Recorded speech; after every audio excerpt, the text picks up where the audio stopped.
एक महत्त्वाची माहिती आहे। अभिनेत्री शिल्पा शेट्टी विरोधात लुकआउट नोटीस काढण्यात आलेली आहे। सूत्रांकडून ही माहिती मिळते आहे की शिल्पा शेट्टी आणि राज कुंद्रा यांच्या विरोधात लुकआउट नोटीस पाठवण्यात आलेली आहे। ॲक्च्युअली ती आधी काढण्यात आली आहे, मग ती त्यांच्यापर्यंत पोहोचेल। 60 कोटींचं फसवणूक प्रकरण आहे। शिल्पा शेट्टी आणि राज कुंद्रा यांच्या यामुळे अडचणी वाढू शकतात।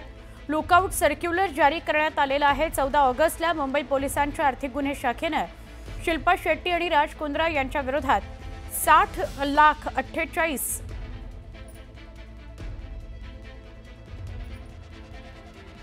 एवढ्या किमतीचे फसवणुकीचा गुन्हा दाखल झालाय। या जोडप्याने एका अज्ञात व्यक्तीवर 60 वर्षाच्या व्यावसायिक दीपक कोठारी यांना एका मोठ्या रकमेची त्यांची फसवणूक केली असं कळतंय। आमचे प्रतिनिधी प्रशांत बग यांना विचारूया। प्रशांत, काय अधिक सांगाल या लुकआउट नोटीसची बद्दल? सुवर्ण, आपल्याला माहिती आहे की 14 ऑगस्टला मुंबई पोलिसांच्या आर्थिक गुन्हे शाखेने एक गुन्हा दाखल केला होता आणि या गुन्ह्यामध्ये शिल्पा शेट्टी, तिचा व्यावसायिक पती राज कुंद्रा आणि त्यांची company Best Deal TV Private Limited, जी आता बंद पडली आहे, यांनी 60,48,00,000 रुपयाची फसवणूक केल्याचा आरोप दीपक कोठारी यांनी केलाय। या पूर्ण प्रकरणामध्ये शिल्पा शेट्टी, राज कुंद्रा यांच्यासोबत एका अज्ञात व्यक्तीचा सुद्धा आरोपी म्हणून समावेश आहे।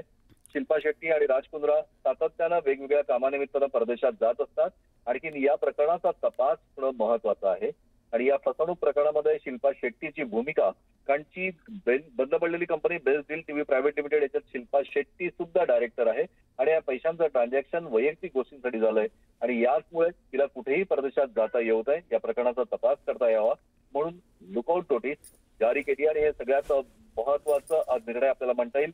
आणि याचमुळे शिल्पा शेट्टी आणि राज कुंद्रा यांच्या अडचणी अधिक वाढल्या असं आपल्याला निश्चित म्हणता येईल। नक्की धन्यवाद प्रशांत, आपण माहिती दिली त्याबद्दल।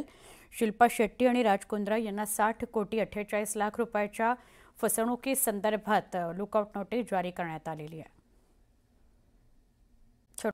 ठाकरेंच्या शिवसेनेचे खासदार संजय राऊत यांनी पुन्हा एकदा राज्याचे मुख्यमंत्री देवेंद्र फडणवीस यांचं कौतुक केलंय। मुंबईतील आझाद मैदानात झालेल्या मराठा आरक्षणाच्या मुद्द्यावरून फडणवीसांचा संयम हा वाखाणण्याजोगा आहे असं म्हणत राऊतांनी कौतुक केलं। जरांगे यांच्या आंदोलनावेळी मुंबईत चांगलाच राडा झाला, गोंधळाची परिस्थिती निर्माण झाली, पण आंदोलनावेळी फडणवीसांनी कुठेही चिडचिड केली नाही, अत्यंत संयमाने ते वागले, हा विषय हाताळला असं खासदार राऊत म्हणाले।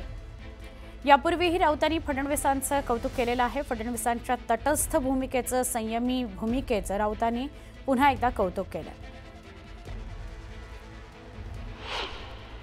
जर मुख्यमंत्र्यांवरती काही झालं असेल, कोणी बोलला असेल, तर त्या संदर्भात स्वतः मुख्यमंत्री उत्तर द्यायला समर्थ आहेत। पण मी वारंवार सांगतोय, या सगळ्या प्रक्रियेमध्ये मुख्यमंत्री देवेंद्र फडणवीस यांचा संयम हा वाखाणण्यासारखा आहे।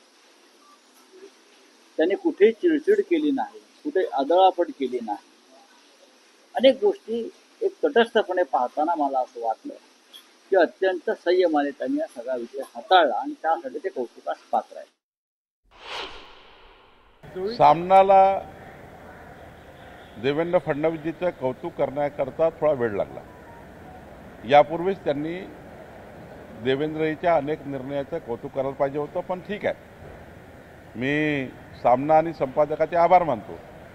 सामनानी नेहमीच ही एकच नाही, जे काही निर्णय देवेंद्रजी या महाराष्ट्राकरता घेतील, 18 पगड जातीकरता घेतील, 14 कोटी जनतेकरता घेतील, सामनाकडे हीच अपेक्षा आहे की नेहमीच त्यांनी अभिनंदन करावं।